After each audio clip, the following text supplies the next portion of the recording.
Some very familiar names are being discussed at Trump Tower for key positions in the new administration. Former Massachusetts Senator, current New Hampshire resident Scott Brown met with the transition team today. He's apparently under consideration to be Secretary of Veterans Affairs. Brown served more than 35 years in the National Guard. He was an early supporter of Trump, endorsing him back in February. It was a great meeting with the president-elect. He's focused. He's got one meeting after another. We obviously spoke about my passion and his passion, which are veterans and veterans issues. These are soldiers and airmen and Marines who are, doing, our country's business, and they need to be taken care of. And on Saturday, former Massachusetts governor and 2012 Republican presidential nominee Mitt Romney met with a man he once called a con man and a fraud to talk about being the next Secretary of State. He'd replace former Massachusetts Senator and 2004 Democratic presidential nominee John Kerry. Remember, it was Tip O'Neill who said all politics is local. We had a far-reaching conversation with regards to the various theaters in the world where there are interests of the United States of real significance. We discussed those areas and exchanged our views on those topics. I would tell you that it was not only a cordial meeting, but also it was a very substantive meeting, and I can say that Governor Romney is under active and serious consideration to serve as Secretary of State of the United States. Now, these personnel issues are set against the backdrop of a meeting of white nationalists in Washington, ethical concerns about Trump's businesses, and Twitter battles over Hamilton and Saturday Night Live, and he hasn't even been sworn in yet. Here to talk about this all are two Republicans. Jennifer Braceras, editor of the new BostonPost.com, did not support Donald Trump. Nice to see you. You too. Former U.S. Attorney Frank McNamara did. Nice to see you too, Frank. Speaking of you, election night, I have some photos, Frank, that you might be interested in from the Trump War Room at Trump Tower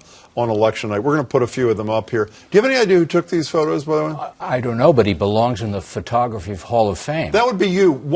How were you in that war room that night? Well, I was called the week before to participate with a team of Trump lawyers whose task was to monitor credible reports of voting irregularity and voting fraud in 11 battleground states. So I spent from 5 a.m. till midnight at the 14th floor of Trump Tower doing just that. Feet away from Donald Trump, as is obvious from some of these photographs. For much of the, certainly when the returns were coming in. And could you tell by the body language in the room when it became clear to the Trump team that he was about to be the president-elect? I think there were two moments. There was one moment in the war room, the so-called map room, when one of the number crunchers whispered something into Kellyanne's ear, and she embraced Steve Bannon, and then embraced Governor Christie. So that was when the numbers showed the Florida win. And then there was a point about 9:30, 10 o'clock at night when Donald Trump, with his family in a very humble conference room, watching the returns with his troops, saw the Ohio result. And one thing I said to Jennifer, in my memory, I don't know of a candidate who has sought to watch election returns in the war room with the troops. Trump did that, and he did it not just a cameo appearance, but for 3 hours. They're not hugging Christie anymore, I should say. They're not. You were going to say something? Well, I was going to say that's sort of the anti-Hillary thing to do, right? I mean, she held up by herself and didn't come out and even greet her. You know she lost. It's over. You know that. I do know that, but I'm just saying that type of approach where you're down with the people who are working for you. Right. Can we talk part of the reason he won. Speaking of some connections, he's got his, you've got yours. You went to law school with the guy who is likely to be the next head of the CIA. Yes, from Michael Kansas. Pompeo. So give us a short sense of him. Well, I got to tell you, I could not be happier about this. And I wasn't a Trump supporter, but as he populates his administration and appoints people like Mike, it makes me very happy. Mike was first in his class at West Point, served during the, I forget, but along the Berlin Wall, I think right before it came down in Germany. He went to Harvard Law School. He was at the very top of his class at Harvard Law School. And just a really fantastic guy. He was head of his class, but apparently doesn't know that waterboarding is both illegal under American law and international law as well. He apparently thinks it's fine to reinstitute it. No? I think it depends on what the definition of waterboarding is. But I'm right. He does. Does he I don't know. I haven't...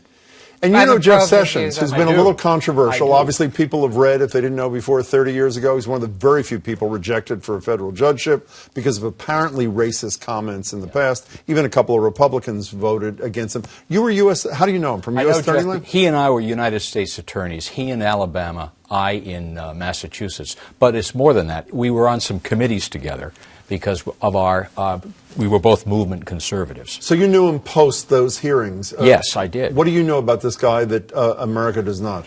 Jeff Sessions is a terrific guy. He's honorable, he's true, he doesn't have an atom of racism about him. He was confirmed by the Senate, by the way, when he was the United States Attorney.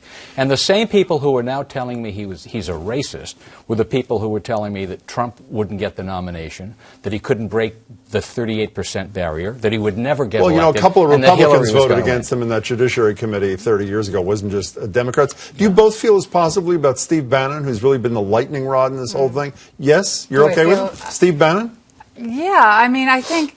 Look, all I keep hearing from people is, you know, Steve Bannon, he's an anti-Semite, and Trump's an anti-Semite. And I look at them and I say, Donald Trump's grandchildren are Jewish. His daughter converted to Judaism. His closest advisor, his son-in-law, is Jewish. He's not an anti-Semite. If he said some of his best friends were black, would you say he couldn't possibly be racist? The guy ran Breitbart, which I think you would agree. No, I'm talking about Trump himself. No, I understand that. Yeah. But I'm talking about his pick, Bannon, who has been probably the one pick about whom there is the most upset because of this history. Even if Trump is none of those things, most people think Bannon is all of those things. I don't know Steve Bannon. I do sometimes read Breitbart, and much of it, I would say probably 95% of it, I think is fine. I know they've pulled up these headlines, and look, I worked for Bill Kristol.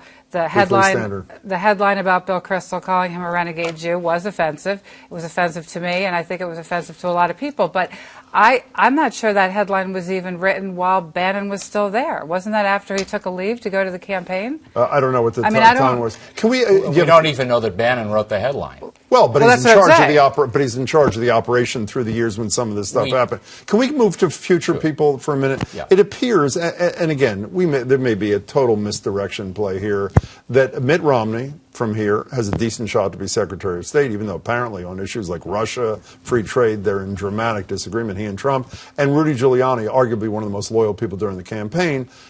Tell me which would be better, who would be better for America quickly, Frank? Well, I think this is a change election. One of the responsibilities I think that the president has is to put people in who will shake up the bureaucracy. I think the bureaucracy needs to be shaken. And Giuliani's the shaker. I think Giuliani's the shaker. He will violate the traditional norm of the State Department, which is to yield firmly. Who sends a better message to America? I mean, there are a lot of people who want, as President Obama said, give Donald Trump a chance, want to give him a chance, but think not as positively of the appointment so far as you do. Wouldn't Mitt Romney better satisfy that criterion? In my opinion, if I were making the appointment, I would pick Mitt Romney. I don't think Donald Trump is going to pick Mitt Romney. That said, you think it's just for appearances, this thing so far? Yes, I do. You know, can we move to this? I want to move to this Hamilton thing for a second. I don't want to talk about whether or not you think if you dying to say whether the cast should have done it or not. I want to talk about the reaction of the two people who are going to lead this country. Mike Pence says, I don't want an apology from the Broadway cast. The audience's boos and cheers is, quote, is what freedom sounds like. Here's what Donald Trump tweeted. The cast and producers of Hamilton, which I hear is highly overrated, should immediately apologize to Mike Pence for their terrible behavior. Mike, you're a Trump supporter. Yes. One, what is he doing spending time doing a criticism of anything going on Broadway? And two, isn't Mike Pence what you want to hear? Say what you will. This is a free country. I support the First Amendment. Well, and it's a free country, and the president-elect is free to tweet, especially when, of course he's free to tweet. When, as here, he has a constituency that's like 20 times greater than the circulation of the New York Times. Would you prefer that he had said what his vice president-elect had said or what he said? Nah, look, I'm going to answer it this way. You don't want to answer it, do you? Is Mike Pence entitled to safe space?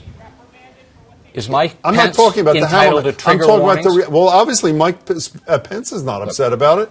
He said this is what freedom sounds like. Trump is not a politician, and it is his mission to serve as a wrecking ball for the political class, which includes politically correct journalists. He should borrow a few lines from you, Frank McNamara. Let me tell you. What do you think about this? Pence the better? I like the way Mike Pence handles it, but that said, I recognize that Donald Trump's approach to the Hamilton controversy is why he was elected. So I don't see why he would stop behaving in the manner that got him elected. You know, we got to move. Since you're both really top-notch lawyers, you're a top-notch lawyer, you know? Ask my clients. Okay, fine. I'm not top-notch. Let's play a little from Reince Priebus, who's obviously going to Yes. be the chief of staff for the president. He's commenting on some of the ethical issues that have arisen so far. Here is Priebus. We will comply with all of those laws, and we will have our White House counsel review all of these things, and we will have every I dotted and every T crossed, and I can assure the American people that there wouldn't be any wrongdoing or any sort of undue influence over any decision making. Jake Tapper looks like he has the flu or something. Forget you can comment on the law if you want, but appearance. Yeah. These 3 Indian investors meet with the president-elect. The Japanese prime minister comes, and Ivanka Trump, who's in charge of global affairs now for the Trump enterprise. Is this not at least a problem in terms of appearance, Frank McNamara? First of all, he's the president-elect. He hasn't even taken the oath of office, but number one. He is the president. Number 2, he needs to disentangle himself. He should be given an opportunity. Should he divest, like the New York Times editorial page says? The same people. Should he divest? Yeah, probably. Yes, he should. Okay, good. The same people who are perspiring and growing dizzy said he couldn't be elected president. Totally ignored the Clinton Foundation and the Clinton Global Initiative for decades. She didn't win. How about this? At least the appearance here is the appearance is a problem, is it not, or is it? I think he has to be hypervigilant, and I think the reason he has to be hypervigilant is A, because of the law, but B, because he ran a campaign against Hillary's ethics. So therefore, he needs to be extra careful. Fair enough, Jennifer. It's nice to see you. Nice to see you. Frank, great Jim, photos. nice You're quite a photographer, I should say. Nice to see you.